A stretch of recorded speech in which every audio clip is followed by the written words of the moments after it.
আমাদের মাঝে এসে উপস্থিত হয়েছেন আজকের প্রোগ্রামের প্রধান অতিথি সাবেক সফল ভাইস চেয়ারম্যান বাংলাদেশ জামাত ইসলামের সহকারী সেক্রেটারি চাঁদপুর জেলা বলদিঘি কামিল মাদ্রাসার অধ্যাপক মাওলানা আবুল হোসেন ভাইকে ওনার গুরুত্বপূর্ণ আলোচনা করার জন্য অনুরোধ করছি।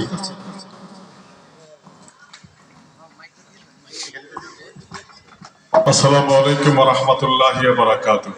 ওয়া আলাইকুম আসসালাম। আলহামদুলিল্লাহি রাব্বিল আলামিন আল্লাযী হাদানা ইলা সিরাতিল মুস্তাকিম ওয়াসসালাতু ওয়াসসালামু আলা আশরাফিল আমবিয়া ওয়াল মুরসালিন ওয়া আলা আলিহি ওয়া সাহবিহি আজমাইন।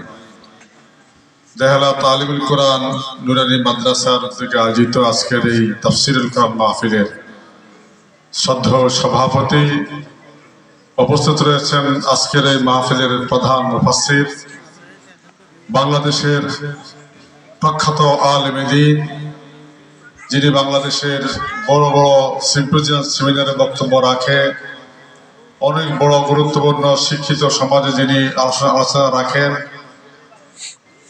আমাদের এই কুমিল্লার কৃতি সন্তান, আমার অত্যন্ত পরিচিত ব্যক্তিত্ব, বিশিষ্ট আলেমে দ্বীন,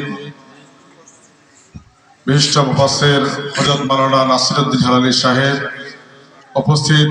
আজকের প্রোগ্রামে একটু আগে বক্তব্য রাখলেন আমার বাগিনা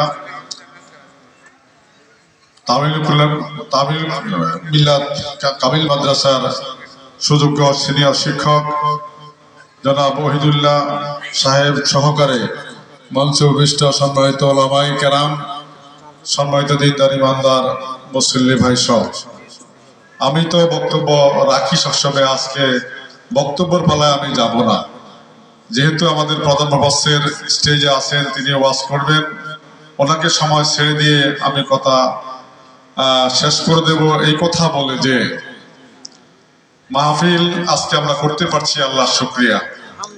সারা দেশের মানুষ মাহফিল করছে, এখন বক্তারা হক কথা বলতে পারছে। কোন পুলিশ অফিসারের কাছে জানি দরখাস্ত নিয়ে গিয়েছিল, স্যার মাহফিলের অনুমতি দেন। তিনি বললেন মাহফিলের অনুমতি লাগে না কি আবার, এখন লাগবে না কি আবার, এখন কি তারা আছে মাহফিলের অনুমতি লাগবে আবার?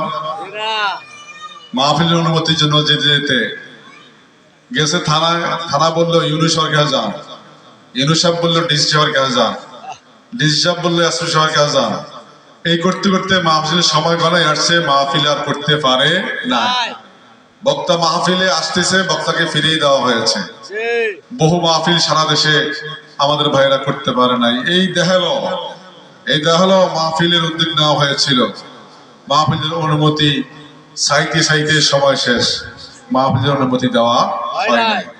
আমাদের প্রতি বছরই মাহফিল হতো, এই প্রতি বছর মাহফিলগুলি আমরা সারা দেশে করতে পারি নাই, করলেও হক কথা বলতে পারি নাই। হক কথা বলে যে বলেছে, যারা বলেছে তারা জেলখানা যেতে বাধ্য হয়েছে। আপনারা জানেন তো, আমি নিজেও 5 বার জেলখানা যেতে হয়েছে। হক কথা বলেছি, দিনের কাজ করেছি, দিনের কাজ করব, এই সিদ্ধান্ত নিয়েছি। এতে কি হবে? সর্বশেষ মৃত্যু হবে না, তার কি হবে? যে আমাকে বলেছে তাকে বলেছি, ভাই আমার তো শেষ ঠিকানা কবর, আমার শেষ ঠিকানা কবর, তোমারও শেষ ঠিকানা কোথায়? কবর। সুতরাং আমাকে এই সমস্ত ভয় দেখাইয়া লাভ নাই। আমরা ছিলাম, আমরা আছি, আমরা ইনশাআল্লাহ আল্লাহ যতদিন হায়াতে বাঁচিয়ে রাখে থাকবো। আমরা সকলে মিলে এই জমিনে আল্লাহর দ্বীন কায়েম করার জন্য চেষ্টা করব। আল্লাহ রাব্বুল আলামিন তার নবীকে দুনিয়ায় প্রেরণ করেছেন তার দ্বীন কায়েম করার জন্য। নবীর 13 বছর মক্কার জীবন, 10 বছর মদিনার জীবন, এই পুরোটা জীবনই ছিল শুধুমাত্র কেবলমাত্র একমাত্র আল্লাহর দেওয়া কোরআন কায়েম করার জন্য। তিনি একটা পর্যায়ে কোরআন কায়েম করতে সক্ষম হয়েছেন, তখন আল্লাহ রাব্বুল আলামিন তাকে দুনিয়া থেকে উঠাই নিয়েছেন। বলেন না সুবহানাল্লাহ। আমাদের প্রিয় নবীকে আল্লাহ রাব্বুল আলামিন 27টা যুদ্ধের সেনাপতি দায়িত্ব রাসূল পালন করেছেন। রাসূল সেনাপতি দায়িত্ব পালন করেছেন, রাসূল এত কষ্ট করেছেন, সাহাবীরা এত কষ্ট করেছেন। এই কষ্ট করার প্রয়োজনটা কি ছিল? প্রয়োজনটা ছিল আসলে একটাই, সেটা হচ্ছে জমিনে আল্লাহর দ্বীন কায়েম করার চেষ্টা করা লাগবে। আবু জেহেল আবু লাহাবরা যতই বিরোধিতা করেছে, ফেরাউন নমরুদ যতই বিরোধিতা করেছে, জমিনে আল্লাহর দ্বীন কায়েম করতে তারা সক্ষম হয়েছেন এবং কায়েম করে ছেড়েছেন। আমি তাই অনুরোধ করব আমাদের ওয়াইজগণ, বক্তাগণ সারা দেশে আলহামদুলিল্লাহ একামতে দ্বীনের এই দায়িত্ব, একামতে দ্বীনের এই ওয়াজ এখন করছে, আমরা মুক্তভাবে শোনার সুযোগ পাচ্ছি আলহামদুলিল্লাহ। আল্লাহ রাব্বুল আলামিন যেন এই পরিবেশ বাংলাদেশে এই সবুজ ভূমিতে মুক্ত রাখে।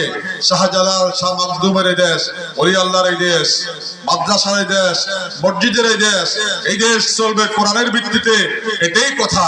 ওলামে কারাম সে কথাই বলছে, এর ব্যত্যয় ঘটাবার কোনো সুযোগ আমাদের নাই। যারা আমরা নামাজ পড়ি, যারা আমরা রোজা রাখি, যারা আমরা হজ করি, যারা আমরা যাকাত দিই, যারা আমরা টুপি মাথায় দিই, যারা আমরা যাই রেখেছি, সকলের পক্ষই একটাই, সেটা হচ্ছে জমিন যার আইন চলবে, এর ব্যত্যয় হবে না। ওলামায়ে কেরাম কথা বলবেন। আমাদের দেহারা তালিমুল কোরআন এই মাদ্রাসা বহু প্রতীক্ষিত মাদ্রাসা, এই মাদ্রাসাটা চলছে। আমি বিনয়ের সাথে অনুরোধ করব, মাদ্রাসার উদ্যোগে আজকের এই মাহফিলের ভিতরে আমরা সিদ্ধান্ত নিয়েছিলাম আমরা কোনো কালেকশন করব না। অন্য সময় কালেকশন করতাম, সমাজ কালেকশনের সময়টা যেত, এই সময়টা ওয়াজ করলে ভালো হতো। সেই টার্গেটকে সামনে রেখে আমরা মাদ্রাসার ভিতরে এখানে কোনো কালেকশন কর্মসূচি রাখা হয় নাই। বাকিটা বক্তারা দেখবেন, এরপর দেখা যাবে পরবর্তী মুহূর্তে কি করা যায়। আপনারা মেহরবানি করে, কালেকশন এখানে না হলো, আপনারা মেহরবানি করে সার্বক্ষণিকভাবে মাদ্রাসার দিকে খেয়াল রাখবেন।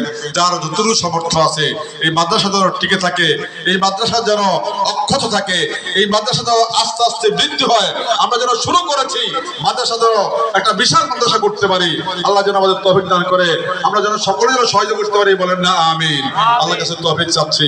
আর পাশাপাশি এখন মুফাসসির ওয়াজ করবেন। আমি বিনয় সাধারণ কেউ যারা পেছনে আছেন তারা সামনে এসে বসে যান, আর যারা দোকানে আছেন, যারা বাড়িতে আছেন, আল্লাহর ওয়াস্তে কেউ থাকবেন না, সকলেই প্যান্ডেলের ভিতরে চলে আসেন। বিশাল জায়গা আছে, অনেক মানুষ আছে মাহফিলে। যারা বাইরে আছেন বঞ্চিত হবেন, এত বিশাল বক্তা দাওয়াত দিয়ে আমরা যারা রাস্তায় আছি সকলেই চলে আসি। এক্ষুনি প্রধান বক্তা ওয়াজ করবেন, হুজুর এখনই বয়ান করবেন।